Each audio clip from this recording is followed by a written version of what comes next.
Fala aí, pessoal da comunidade detectorista. Meu nome é Michael.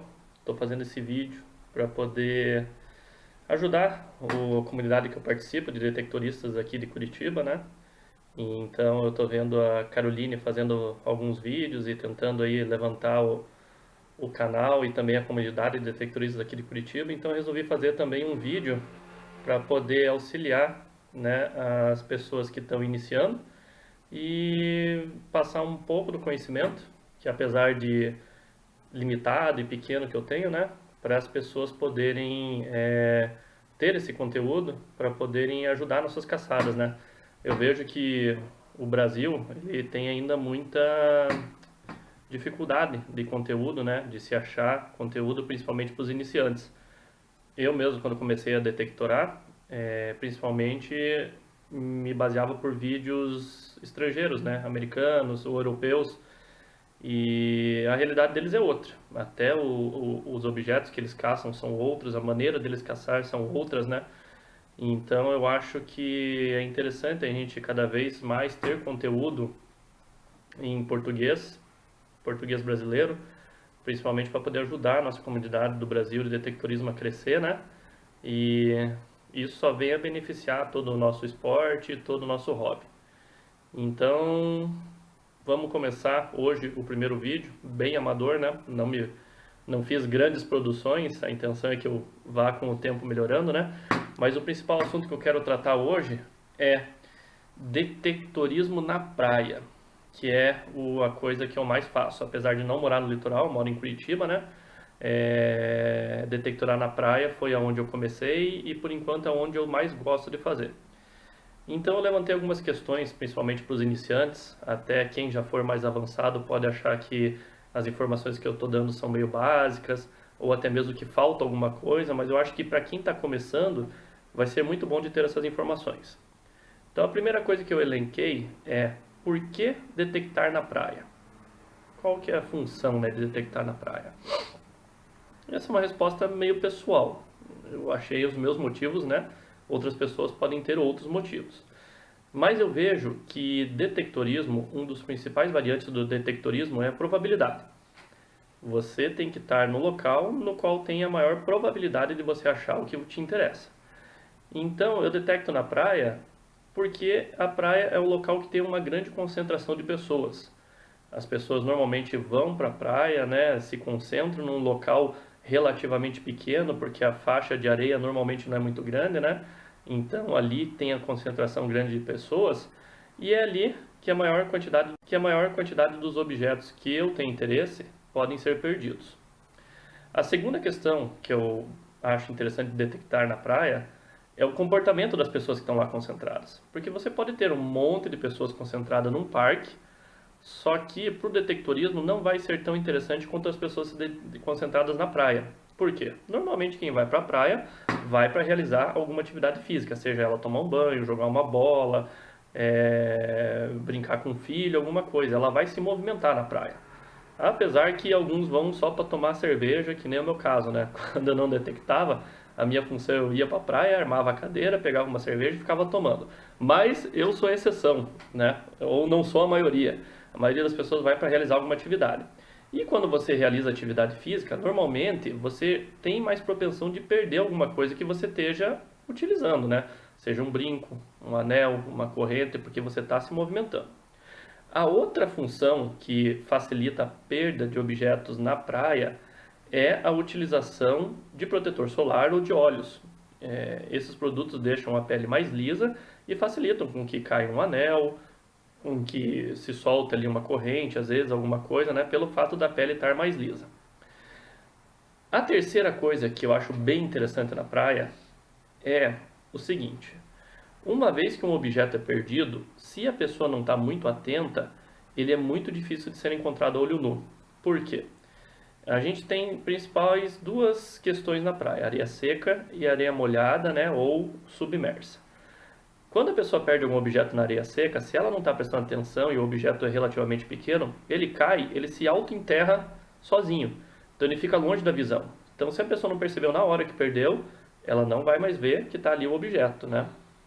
E na água a mesma coisa, como nossas praias não são umas praias do Caribe, que a água é extremamente transparente, e mesmo numa água límpida e transparente, uma vez que o objeto cai na água, se a pessoa não está bem ligada naquele momento que ele caiu, a onda, a água, a areia se mexendo lá embaixo já vai enterrar o objeto ou levar para um local onde a pessoa não imagina que o objeto caiu e vai se perder. Então é uma função de perder muita coisa na praia, essa questão de você perder visualmente o objeto com muita facilidade. Outra coisa que me anima em caçar na praia é, em comparação a caçar na terra, a facilidade de cavar. Eu, particularmente, acho muito mais fácil de cavar na areia do que cavar na terra. Mas a areia tem uma peculiaridade. Quando você começa a cavar, principalmente na areia molhada, se você não tira ali na primeira escupada ou na segunda escupada o objeto, a areia começa a virar uma areia movediça, né? Começa a desbarrancar as laterais e existe uma tendência do objeto mudar de posição. Então você tem que constantemente estar caçando ele. Às vezes, quando eu estou caçando, até brinco com a minha esposa e falo: olha, amor, o objeto fugiu para cá, o objeto fugiu para lá. Mas não, é porque quando eu tiro uma pasada de scoop, se ele não veio, a areia vai tentar tomar aquele lugar da areia que eu retirei e o objeto vai junto, migrando de um lado para o outro no fluxo de areia, né? Então, apesar de eu achar mais fácil cavar na areia do que na terra, porque na terra o objeto normalmente não se mexe, né? A não sei que seja um objeto, sei lá, alienígena aí que consiga se mexer sozinho, mas normalmente na terra o objeto vai ficar fixo até você tirar ele da terra. Na areia, ele se mexe. A quarta função de eu caçar na praia, né, ou o quarto motivo de eu caçar na praia, é o cenário, que geralmente é magnífico, né? Além de você estar realizando uma atividade física, que é o detectorismo, porque normalmente você caminha bastante, você cava bastante, o cenário normalmente é magnífico. Então, no último final de semana eu estava caçando numa praia de Santa Catarina, tinha uma lua que não estava cheia, mas ela estava aquela lua bem amarelada, né? E ela se escondia parcialmente atrás das nuvens, então parecia que estava tendo um incêndio no céu atrás das nuvens. Então só aquilo por si só já valia a pena a caçada, sabe? É isso que eu acho legal do detectorismo. O detectorismo te tira do sofá, te tira da cadeira, te tira de casa para ver a natureza, para conhecer lugares e também conhecer pessoas, né?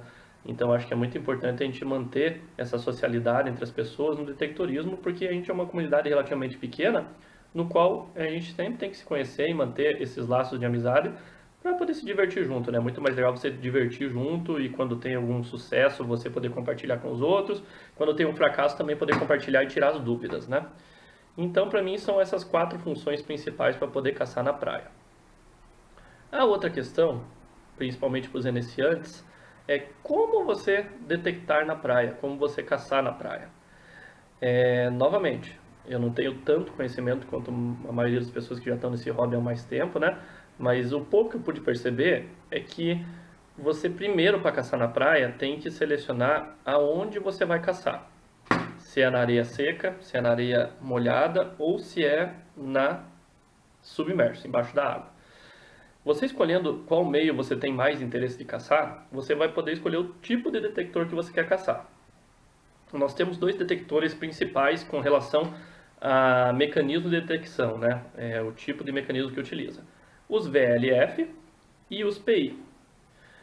A principal diferença dos dois, basicamente falando, é o seguinte: o VLF você vai conseguir discriminar mais os objetos do seu interesse. Então, no local que você estiver caçando com o VLF, você vai poder identificar e supor qual é o objeto que está lá e decidir caçar ou não. No PI, essa discriminação dos objetos não é tão grande, ou seja, você vai considerar mais objetos de não interesse seu, ou lixos, né, como de objetos de interesse. No entanto, o PI ele tem um alcance de profundidade maior do que o VLF. Então, fica aquela questão de gosto. Eu uso um VLF porque eu tenho mais interesse e eu acho mais bacana você poder tentar adivinhar qual é o objeto que está lá enterrado antes de cavar.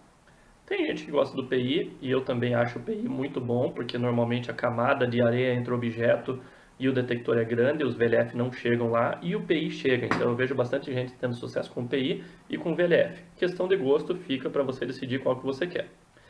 Outra coisa, seja VLF ou PI, é escolher se o detector vai ser anfíbio ou não. Eu sei que anfíbio é considerado aquele detector que vai até 3 metros de profundidade, não é o subaquático, que falam que pode ir até 60 metros, né? Mas vamos considerar anfíbio como detector que é a prova da água. Então, essa nomenclatura anfíbio, nesse vídeo nós vamos estar usando como detector a prova da água. Então você tem que escolher qual é o meio que você vai caçar para escolher se você quer um detector anfíbio, a prova da água, ou um detector que não seja a prova da água. Por que é feita essa escolha? Normalmente o detector que é anfíbio e é relativamente, vamos usar a palavra bom para caçar na praia, ele é mais caro, né? A gente tem exemplos aí do CTX 3030, que é um detector anfíbio, do próprio Excalibur, que é um detector subaquático, né? Mas vamos considerar ele como anfíbio, ou até mesmo o Sea Hunter, né? Que é um detector que daí já é PI, não é VLF, tem o preço um pouco mais abaixo do que esse que eu falei, mas são detectores que você pode molhar eles, então. O detector que ele faz esse trabalho bem feito de caçar na praia, ou seja, tem um balanço de solo bacana, não fica dando muito sinal falso e não é anfíbio, ele normalmente é um pouco mais barato. Então, os exemplos para caçar na praia aí de um e-trek, de um safari. Nós temos também o AT Pro, que é um detector muito famoso e muito popular, né? Só que o AT Pro você tem que ter aí um domínio bom dele para poder caçar na praia, porque eu já vi relatos, não tive um, né, mas vi relatos de que ele dá muito sinal falso, então ele é mais assim, você tem uma caçada mais sutil, é uma pessoa que realmente vai se adaptar àquele detector para poder caçar, né. Eu sei que a gente tem vários outros modelos, mas fica da pessoa escolher. Eu estou falando principalmente dos modelos Minelab, porque eu já tive um e-trek, eu tenho um Safari, né, já tive um Bounty Hunter e já tive um Coinmaster da Whites. Então, os que eu mais cacei foram os da Minelab, então são os que eu uso como comparação para isso, né? Então, escolhi do local que você vai caçar. E o detector, aí, praticamente fica a cargo de você caçar o equipamento que você vai usar para caçar. Hoje em dia nós temos o equipamento para poder retirar os objetos da areia, né? Que é principalmente conhecido o Sand Scoop. Você pode caçar também utilizando pá na praia, só que se você estiver caçando na areia molhada, a pá ela complica para tirar o objeto, né? E se você estiver caçando dentro da água, aí a pá praticamente ela é inútil, né? Porque você tem ali muita movimentação de fluidos e tal que podem deslocar o objeto e você precisa então de uma ferramenta que faça você reter o objeto dentro de uma certa região e o Sand Scoop é perfeito para isso. Então fica a cargo de você escolher. Outra coisa de como se detectar na praia, do ambiente que você vai detectar, e isso também influencia no detector que você vai comprar, se é areia seca ou areia molhada.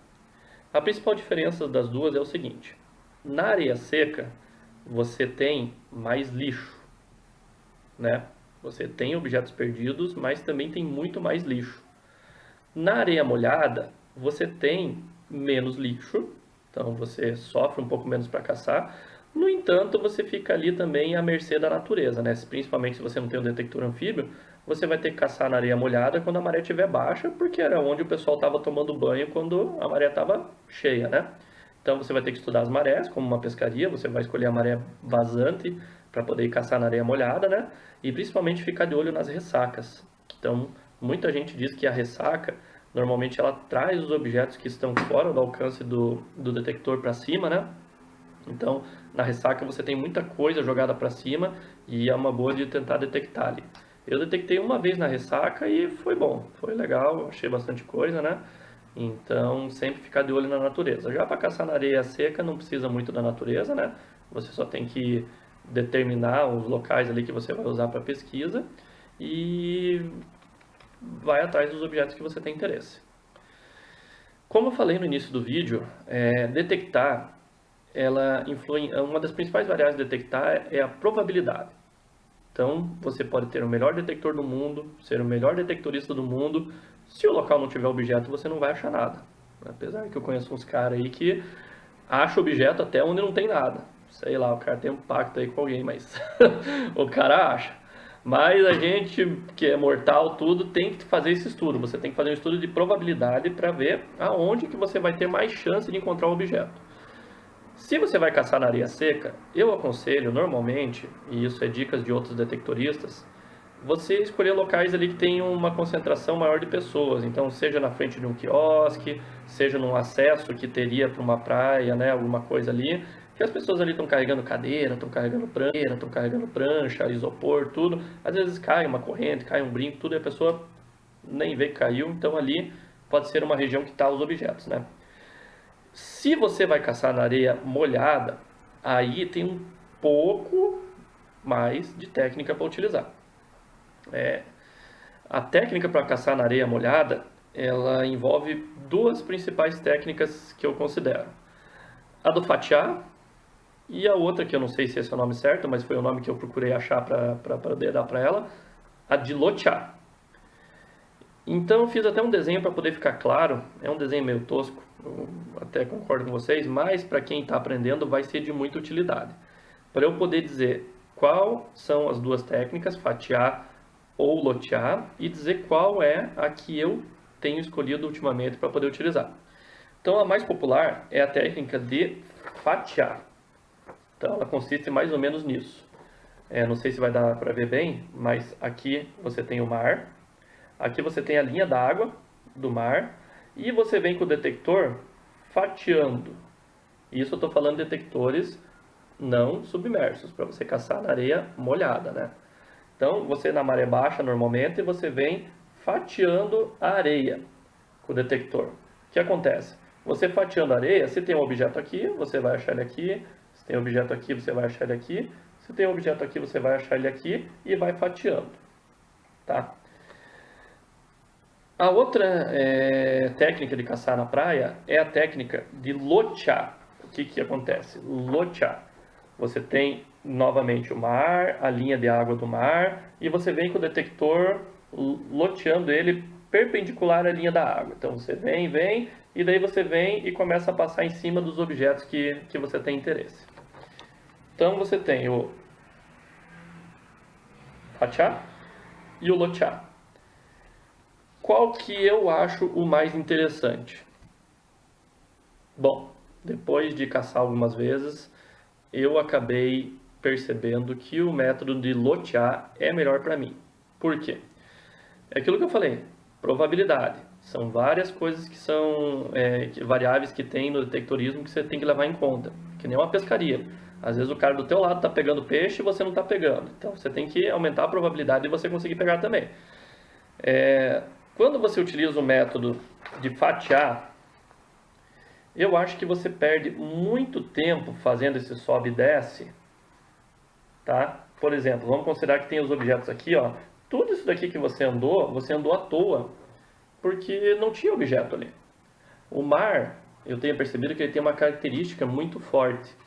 Mesmo que a pessoa perca um objeto na água, aqui, ou perca lá, ou perca colar, o mar, ele com o movimento dele, ele tende a alinhar os objetos.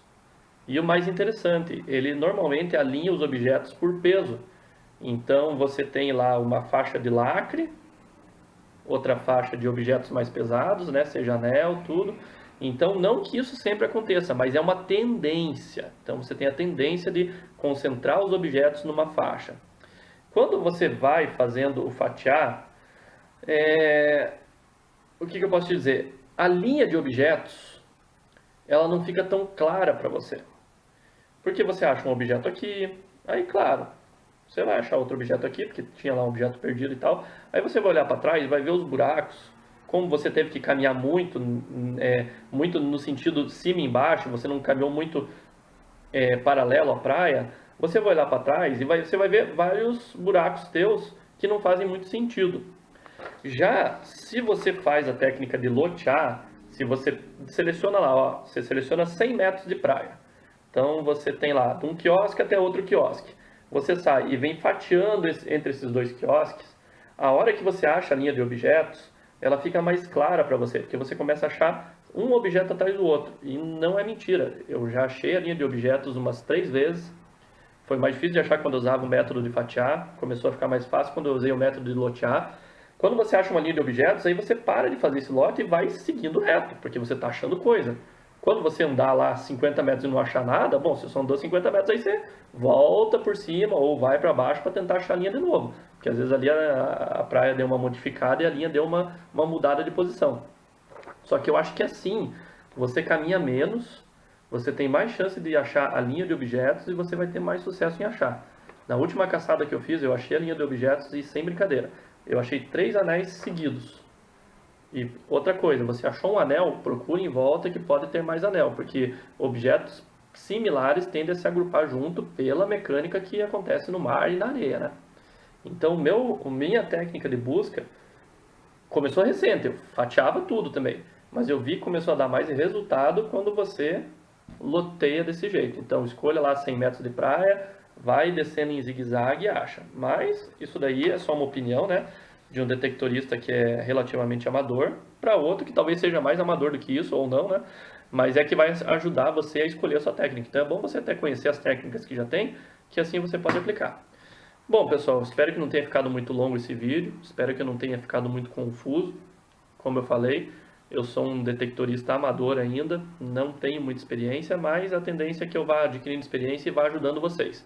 Estou comprando os equipamentos aí para poder fazer filmagem das caçadas, pretendo pôr uns vídeos das caçadas, criar um canal aí para poder auxiliar todo mundo e compartilhar essas experiências.